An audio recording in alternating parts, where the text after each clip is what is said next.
সুপ্রিয় দর্শক মণ্ডলী, আসসালামু আলাইকুম। আশা করি সকলেই মহান আল্লাহ তাআলার অশেষ রহমতে অনেক ভালো আছেন। বন্ধুরা, আজ আমি আপনাদের সাথে এমন এক জমিদারের ঘটনা শেয়ার করতে চলেছি যা শুনলে আপনারা শিউরে উঠবেন এবং বলে উঠবেন, হে আল্লাহ, আমাদেরকে রক্ষা করেন। তো বন্ধুরা, চলুন তাহলে ভিডিও শুরু করা যাক। ভিডিও শুরু করার আগে আপনাদের কাছে একটা অনুরোধ, আপনারা যারা আমাদের চ্যানেলটি এখনও সাবস্ক্রাইব করেননি, সাবস্ক্রাইব করে পাশে থাকা বেল আইকনটি বাজিয়ে আমাদের পাশে থাকুন। এক জমিদার ডায়াবেটিক্সের রোগী ছিলেন।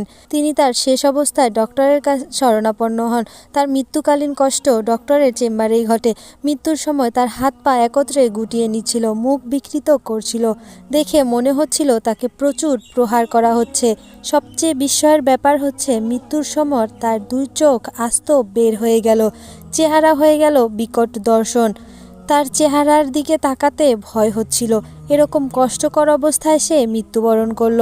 মৃত্যুর পর তার সম্পর্কে খোঁজ নিয়ে সকলে জানতে পারল, সুস্থ থাকা অবস্থায় তার জমির উপর দিয়ে বিনা অনুমতিতে হেঁটে যাওয়ার অপরাধে সে নিরীহ লোকটিকে বন্দুকের বাট দিয়ে পিটিয়ে মেরে ফেলেছিল। তারপর নিহত ব্যক্তির চোখ খুলে নিয়েছিল। মৃত্যুর সময় মহান আল্লাহর নির্দেশে মৃত্যুর ফেরেশতা দুনিয়াতে তার উপর প্রতিশোধ নিয়েছে। পরকালের শাস্তি তো দেখা যাবে না, সেই শাস্তিও নিশ্চয়ই তার জন্য অপেক্ষায় আছে। আল্লাহ আমাদের সবাইকে হেদায়েত দান করুন, আমিন।